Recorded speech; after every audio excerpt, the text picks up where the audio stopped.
경기 서남부 권역응급의료센터가 있는 아주대병원이 매주 목요일 응급실 진료를 대폭 줄입니다. 목요일 오전 7시부터 24시간은 심폐소생술, CPR을 해야 할 정도가 아니면 환자를 받지 않기로 한 겁니다.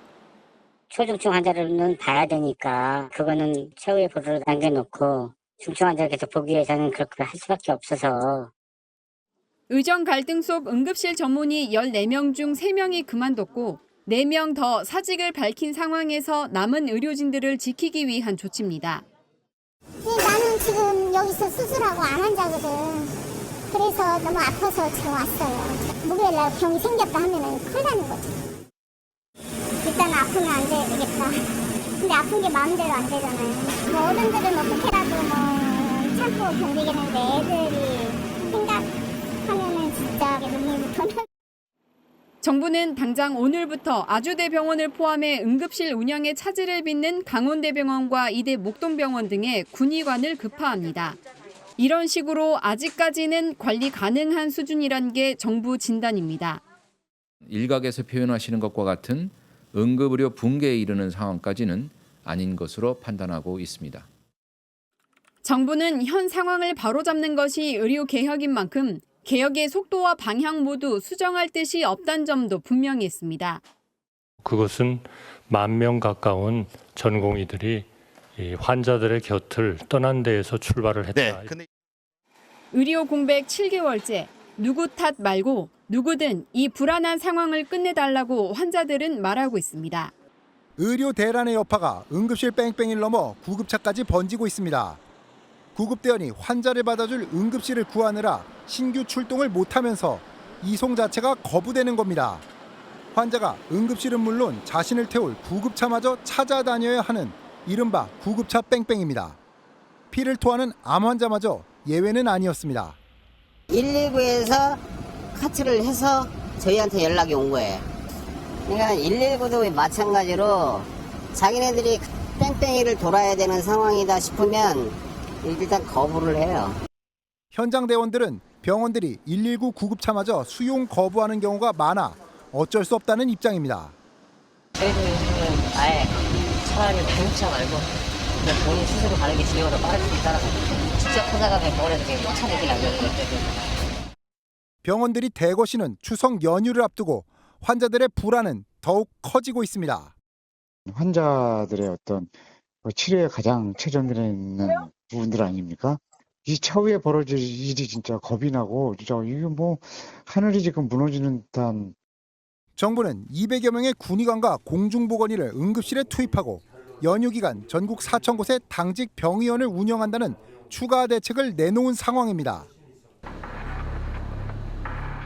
우리는 소아과 의사가 없어서 야간 응급실이 중단됐다. 내 상태를 보니까 좀 심해 보이니까 119로 부르셔라. 노 시부모님이 다 계시는데 거기다 지금 다 질환이 계시거든요. 저희가 병원 앞에 사는 것도 그래서인데 언제라도 뛰어야 되는데 어디로 뛰어요? 방법이 없습니다. 의사 한 번도 못 봤어요. 그냥 간호사분들이랑 그런 분들만 이제 또.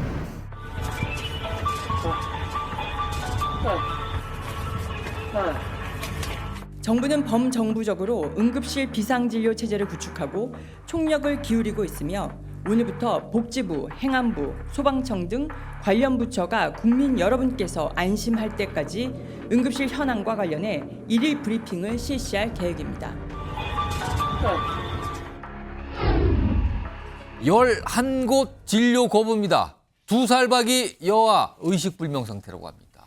뒤늦게 12번째로 연락이 돼서 병원을 갔습니다만 이미 시간이 지나버렸다. 이렇게 지금 보고 있는 거죠. 화면 좀 볼까요? 이건데요. 일단 김성수 변호사 나와 계신데 이거 좀 보시면서 이 화면 좀 보면서 하겠습니다. 이게 무슨 일이 지금 이게 벌써 한 달 정도 전이라 그래요. 지난달 4일이니까 무슨 일이 있었던 겁니까? 네, 지난달에 있었던 일입니다. 지난달 4일에 밤 8시 40분경에 119에 이제 전화가 한 통 들어옵니다. 이 2살 여아가 고열과 경련 증상이 있기 때문에 병원에 가고 싶다. 이렇게 이제 연락이 왔고. 그러니까 뭔가 아기가 갑자기 아픈 거예요, 지금. 그렇죠. 열도 많이 나고. 그러니까 약간 심각할 하고. 수도 있는 거고요. 그렇죠. 그렇기 때문에 구급차가 11분 만에 굉장히 빨리 도착을 했습니다. 오. 도착을 했는데 응급실을 이제 출발을 하려고 6군데를 전화를 했는데 다 이제 좀 어렵다. 지금 응급실에서 조치가 어렵다. 6군데. 예, 이렇게 해서 출발을 못한 상황에 이르렀고 그리고요. 그래서 일단은 가장 가까운 대학병원으로 갔는데 거기서도 일단 지금 당장 이걸 좀 받아주기 어렵다라고 일단 해서 대학병 의사가 글로 가면서 연락을 했는데 안 된다고 그런 거군요. 그렇죠. 예, 그렇게 해서 여러 병원을 계속해서 이제 연락도 해보고 하는데 결국엔 총 11군데에서 이 부분 결국 응급실에서 받아주기 어렵다라고 통보를 받았고 그 과정에서 1시간여가 도과가 된 겁니다. 그래서 12번째 병원에 결국 가서 이제 응급진료를 받게 됐는데 예. 1시간 5분 만에 이제 응급진료를 받게 됐고 그 결과인지 아직 그 원인은 정확하지 않지만 예. 현재 이 여아 같은 경우에 심각한 뇌손상으로 인해서 한 달째 의식불명에 있는 그런 상태라고 합니다. 그러면은 이걸 생각 안 할 수가 없는 게 일단 구급 때는 빨리 왔단 말이에요, 119는. 그러면은 신속하게 병원에 가서 조치가 취해졌다라면 이 아쉬움이 남는 거 아니에요, 그럼 지금요. 근데 지금 이게 수도권에서 벌어진 일이라면서요, 지금요? 근데 한 달 전 수도권에서 벌어진 일인데 진료를 못 한다고 얘기했던 병원들은 어떤 이유에서 그랬답니까? 예, 지금 말씀하신 것처럼 이 병원들이 뭐 일산, 김포 이런 여러 이제 수도권 쪽에 있는 관내 예. 병원들인데 이 보건복지부 쪽에서 일단 지금 확인을 하고 있다고는 합니다. 그런데 현재 뭐 여러 가지 예상이 나오고 있는 부분은 아무래도 적절한 담당 의사가 없는 그런 이유였거나 아니면은 응급실 시설이 뭐 이제 굉장히 뭐 병상이 없다라든지 이럴 수도 있지 않습니까? 그래서 여러 가지 지금 의견이 나오고 있는 상황이고 이에 대해서 보건복지부에서 일단 각 지자체에 조사 명령도 한 상황이고 또 이제 진상 조사를 실시를 해서 만약에라도 이게 응급의료법이 있습니다. 저희 응급의료법에 보면 이 응급의료를 거부하는 것이 법적으로 금지가 돼 있고 예. 만약에 정당한 사유 없이 거부한 경우에는 3년 이하 징역 또는 3천만 원 이하의 그 처벌도 가능하거든요. 그러니까 만약에 조사를 해봤는데 이유가 타당하지 않을 수도 있다. 맞습니다. 그럴 경우에는 뭔가 문제가 되는 거군요, 이제는. 예, 그렇기 때문에 지금 진상 조사를 하고 있고 이걸 통해서 만약에라도 부적절한 부분이 있었다거나 아니면 이 법 위반이 아니라고 하더라도 지금 현재 뭐 여러 가지 의료적인 문제의 공백 얘기가 나오지 않습니까? 그런 부분이 있다라고 한다면 그에 대해서도 조치가 이루어져야 되기 때문에 이 부분 진상 조사가 이루어지고 있다 이렇게 말씀드릴 수 있을 것 같습니다. 지금 뭐 보도가 나오는 거 오후에 나오는 보도에 따르면요, 이제 보건복지부가 이 11곳이 진료 거부했다고 나오잖아요. 이게 보도 통해서 알려진 건데 한 달 전 얘기긴 하지만 이렇게 이제 알려진 건데 이거에 대해서 지금 조사 명령을 내렸다 이런 얘기까지 지금 나오고 있어요. 지금 이 거절한 11곳. 자, 그런데요. 이게 많은 분들이 주목을 하고 어떻게 보면 너무나 기가 막혀 하는 이유가 최근에 응급실 뺑뺑이 이게 자꾸만 나오고 있죠. 물론 과거에도 이런 일이 있었어요. 몇 년 전에도 있었고 작년에도 있었고 그렇지만 최근 들어서 조금 더 심해진 거 아니냐라는 얘기가 계속 나오고 있거든요. 그런데 정부에서는 일단 뭐 의료 체계나 뭐 응급실 붕괴가 아니다, 위험한 거 아니다, 약간 이런 취지의 설명을 많이 해놓습니다. 그러나 여당 내에서도 이거 문제 많은데요, 뭐 하는 겁니까 지금 이런 지적 나오거든요. 목소리 좀 들어보겠습니다. 현재 전반적인 응급의료 역량을 종합적으로 볼 때 일부 어려움은 있지만 일각에서 제기하는 것처럼 붕괴를 우려할 상황은 아니라는 말씀을 드립니다.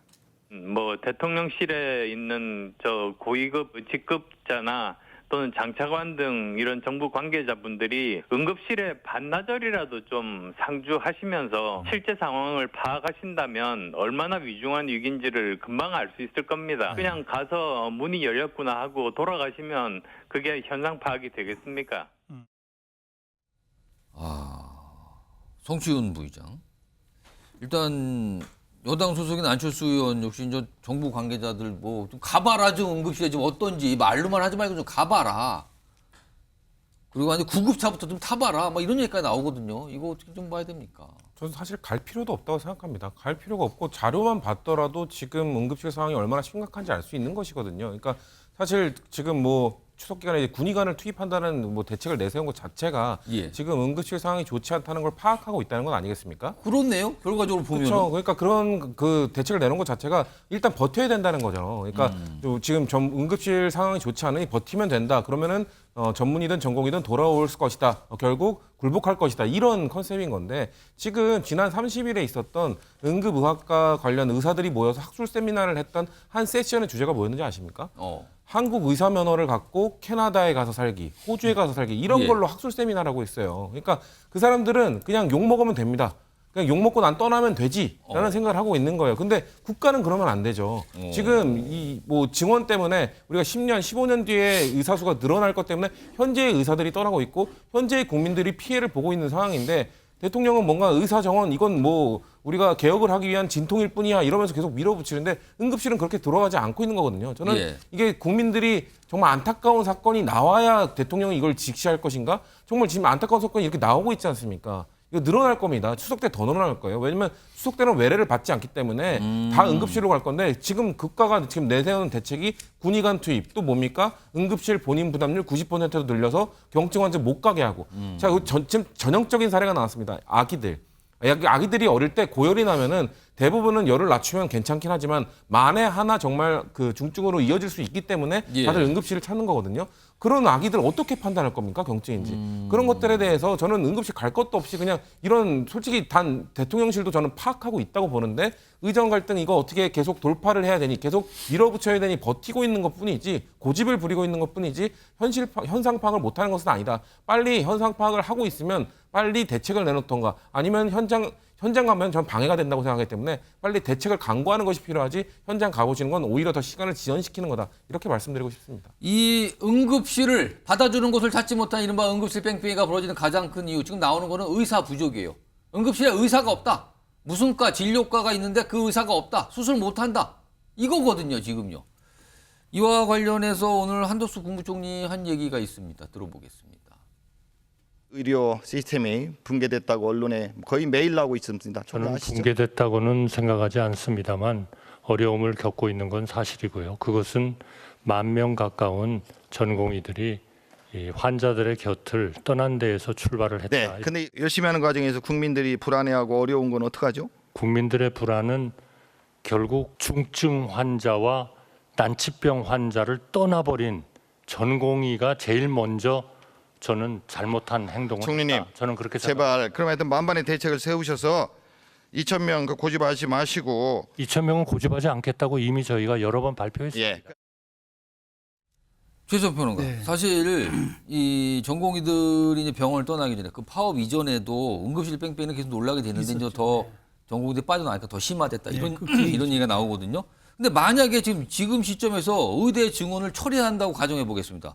그런다고 전공의가 돌아온다고 해도 이게 응급실 문제 현상, 뺑뺑 현상 이거 해결됩니까? 해결 안 됩니다. 실제 지금 전국 57개 대학병원 응급실에서 지금 저 좀 전에 지금 그 아기 사례 나왔는데 분만이 안 되는 곳이 14곳. 응급실에서조차 분만이 안 되는 데가 14곳이고 영유아 장폐색 시술이 안 되는데 24곳이라는 거예요. 그러니까 이건 사실 이게 지금 뭐 의대 증원 문제랑 아무 상관이 없어요. 그리고 실제로 지금 돌아온다 하더라도 지금 이런 말하자면 특수 면허를 가진 좀 그러니까 전문 면허를 가진 사람들이 와서 응급에 배치돼야 되는데 이건 의대 증원하고 사실 상관이 없거든요. 근데 중요한 건 지금 이렇게 해서 정부가 그 문을 열어놓긴 했잖아요. 그래서 내년에 2026년건 우리가 다시 논의해 보자고 대통령 직속위원회에서 얘기도 했는데 중요한 건 지금 당장 우리가 아무리 미래의 것이 장밋빛이라도 당장 눈앞의 것이 힘들면은 어려운 게 인생 아닙니까? 마찬가지로 지금 당장 추석 연휴가 눈앞에 닥쳐왔는데 지금 이런 상황에서 공중보건의가 235명이 투입된다는데 이게 해결이 되겠습니까? 그러니까 저는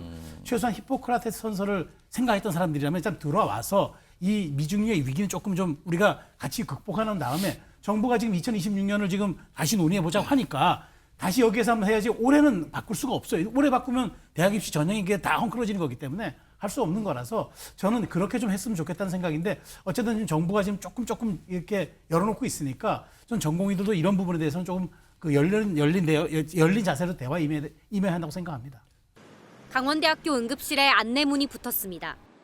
오후 6시부터 다음 날 오전 9시까지 성인 야간 진료를 제한한다는 내용입니다. 강원 지역에서 대학병원 응급실 축소 운영은 이번이 처음입니다. 병원 측은 응급의학과 전문의 5명 중 2명이 다음 달부터 휴직해 불가피한 결정이라고 설명했습니다. 환자들은 불안합니다. 노시부모님이 다 계시는데 거기다 지금 다 질환이 계시거든요. 저희가 병원 앞에 사는 것도 그래서인데 언제라도 뛰어야 되는데 어디로 뛰어요? 방법이 없습니다.